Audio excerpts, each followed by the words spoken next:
आगरा के पंचकुया कब्रिस्तान में एक मकबरा है। हर साल एक खास तारीख को यहाँ उर्स लगता है।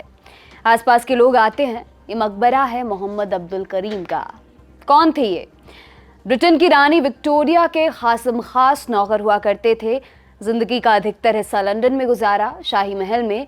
फिर रानी की दुनिया से रुखसती हुई तो अब्दुल को भी महल से निकाल दिया गया।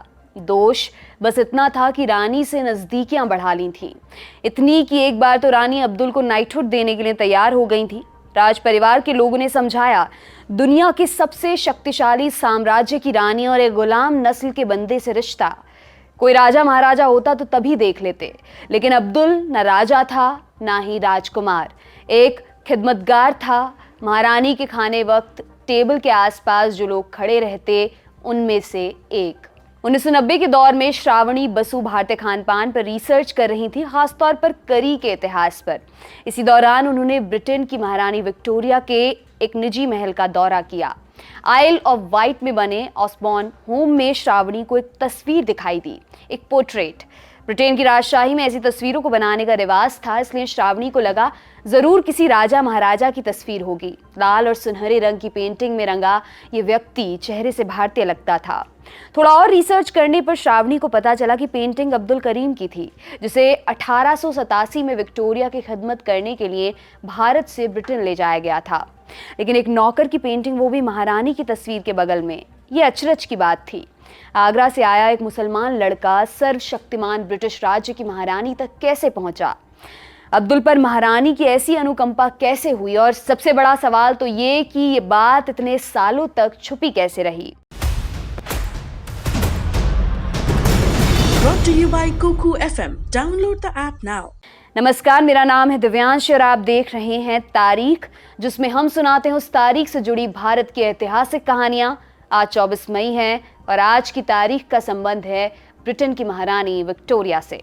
शुरुआत करने से पहले आपको बता दें, इस एपिसोड के साझेदार हैं कुकू एफएम ऐप, जो लाए हैं लंदन टॉप के दर्शकों के लिए खास ऑफर। कुकू एफएम ऐप का प्रीमियम सब्सक्रिप्शन लेने वाले 500 लोगों को मिलेगा 50% डिस्काउंट।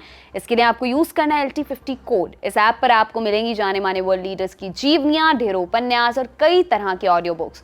याद रखिए, LT50 कोड सिर्फ पहले 500 सब्सक्रिप्शन पर ही उपलब्ध है। बाकी जानकारी के लिए डिस्क्रिप्शन में दिया लिंक आप देख सकते हैं। सबसे पहले बात करते हैं आज की तारीख की। आज ही के दिन यानी 24 मई 1819 को विक्टोरिया का जन्म हुआ था।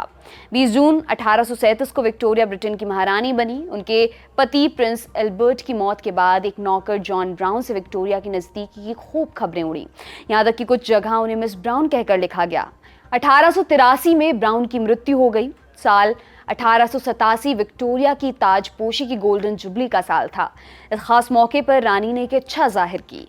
रानी चाहती थी कि ब्रिटेन की कॉलोनियों से कुछ खिदमतगार ब्रिटेन लाए जाएं। विक्टोरिया हमेशा से ही भारत में खास दिलचस्पी रखती थी, इसलिए भारत से 2 खिदमतगारों को महारानी के सामने पेश किया गया। इनमें से एक था अब्दुल करीम।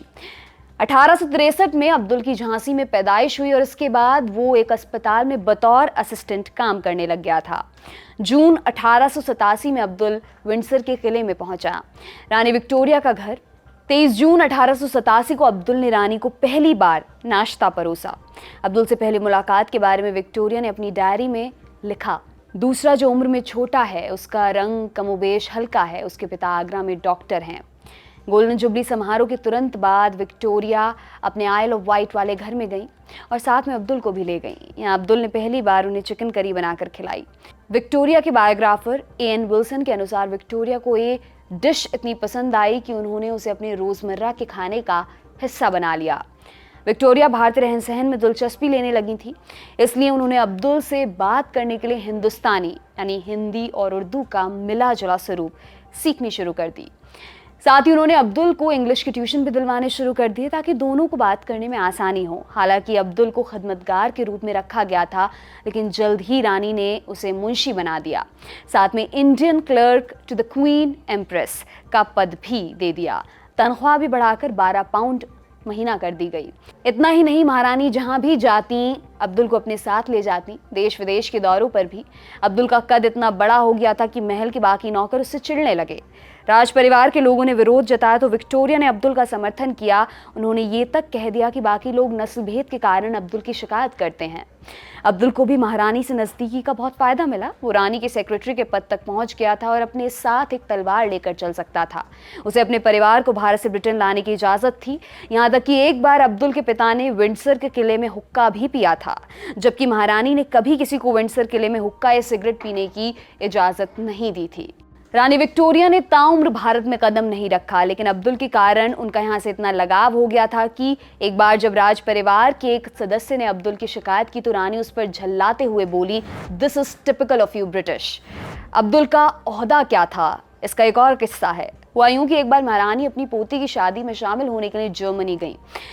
यहाँ अब्दुल ने शादी में शरीक होने से इनकार कर दिया, इसलिए क्योंकि उसकी सीट नौकरों की दीर्घा में लगाई गई थी। जब महारानी से अब्दुल के इस व्यवहार की शिकायत की गई तब भी उन्होंने अब्दुल का ही पक्ष लिया। विक्टोरिया को अब्दुल में ऐसा क्या दिखा, ये सवाल है। किताब विक्टोरिया एंड अब्दुल की लेखक श्रावणी बसु द टेलीग्राफ को दिए एक इंटरव्यू में बताती हैं, अब्दुल विक्टोरिया से ऐसे बात करता था जैसे एक इंसान दूसरे इंसान से करता है, जबकि बाकी सब लोग, यहाँ तक कि विक्टोरिया के अपने बच्चे भी उनसे रानी की तरह पेश आते थे। और यहाँ एक भारतीय था जिसके बात करने के लहजे में एक मासूमियत थी। अब्दुल उन्हें भारत और भारतीयों के बारे में बताता था, साथ ही विक्टोरिया भी अब्दुल से अपने दिल की बातें शेयर कर सकती थी। इस कहानी को बाहर आने में इतने साल क्यों लग गए? विक्टोरिया और अब्दुल के बीच ये गहन रिश्ता राज परिवार के लोगों के लिए मात्र एक स्कैंडल था। वो किसी भी तरह अब्दुल से पीछा छुड़ाना चाहते थे, लेकिन रानी विक्टोरिया के जिंदा रहते कुछ कर भी नहीं सकते थे। साल 1901 में महारानी विक्टोरिया की मृत्यु हुई। विक्टोरिया की इच्छा अनुसार अब्दुल को उनकी आखिरी यात्रा में शामिल होने दिया गया, लेकिन अगले ही दिन विक्टोरिया के बेटे एडवर्ड ने अब्दुल के पास अपने गार्ड भेजे और उससे वो सारे खत छीन लिए जो विक्टोरिया ने अब्दुल को लिखे थे। उन सारे खतों को वहीं पर जला दिया गया। साथ ही शाही रिकॉर्ड से अब्दुल के बारे में सारी जानकारी हटा दी गई। रानी ने अब्दुल को तोहफे में जो घर दिया था वो भी उससे छीन लिया गया और अब्दुल को उसके परिवार समेत भारत भेज दिया गया। विक्टोरिया की बेटी बेट्रिस ने विक्टोरिया के जनरल से भी अब्दुल का पूरा नामो निशान मिटा दिया। शाही परिवार ने सफाई से अब्दुल का इतिहास मिटाया था कि इस बात को बाहर आने में पूरे 100 साल लग गए। श्रावणी ने 2006 में जाकर करीम की कहानी को खंगालना शुरू किया। 4 साल की रिसर्च के बाद उन्होंने एक किताब लिखी, विक्टोरिया एंड अब्दुल, जिस पर बाद में एक फिल्म भी बनी। अपने 4 साल की रिसर्च के दौरान श्रावणी ने महारानी के खतों को खंगाला। अब्दुल और महारानी के बीच खतों को नष्ट कर दिया गया था। ऐसे में श्रावणी को कुछ और खतों में अब्दुल का जिक्र मिला। ये खत महारानी ने अपने वाइसरॉय को लिखे थे। साथ ही इनमें वो दस्तावेज भी शामिल थे जिसमें डॉक्टर ने रानी की सेहत का ब्यौरा दिया था। सर जेम्स रीड महारानी विक्टोरिया के डॉक्टर हुआ करते थे। इन नोट से पता चलता है कि रीड्स विक्टोरिया और अब्दुल के रिश्ते से बहुत असहज महसूस करते थे। एक जगह वो अब्दुल के प्रति महारानी के व्यवहार को मुंशी मेनिया का नाम देते हैं। साथ ही श्रावणी को विक्टोरिया के कुछ जर्नल्स मिले। इनमें कुछ पेज ऐसे थे जिनमें हिंदुस्तानी भाषा में लिखा हुआ था। इन हिस्सों को कभी खोला नहीं गया था क्योंकि विक्टोरिया के बायोग्राफर्स को ये भाषा आती ही नहीं थी। 13 वॉल्यूम के इन जर्नल्स में विक्टोरिया ने हिंदुस्तानी सीखने के बारे में लिखा है। साथ ही उन्होंने कुछ ऐसी बातों का जिक्र किया है जिनसे उनकी एक नई ही तस्वीर सामने आती है। मसलन अब्दुल जब बीमार पड़ा तो विक्टोरिया खुद उससे मिलने गई थी। वो अब्दुल और उसकी पत्नी के साथ चाय पीती थी और उनकी ज़बरदस्त इच्छा थी कि भारत जाकर आम खाएं। महारानी की मौत के बाद अब्दुल का क्या हुआ? महारानी जानती थी कि राज परिवार उनके जाने के बाद उसे तंग करेगा, इसलिए उन्होंने भारत के वॉइसरॉय से कहकर आगरा में ज़मीन दिलवाई और अब्दुल ने आगे की ज़िंदगी यहीं पर गुजारी। 20 अप्रैल 1909 को अब्दुल भी इस दुनिया से चल बसे। तब उनकी उम्र सिर्फ 46 बरस थी। आज के इस एपिसोड में इतना ही। कल फिर मुलाकात होगी। तब तक के लिए अपना खूब ख्याल रखें। बहुत बहुत शुक्रिया।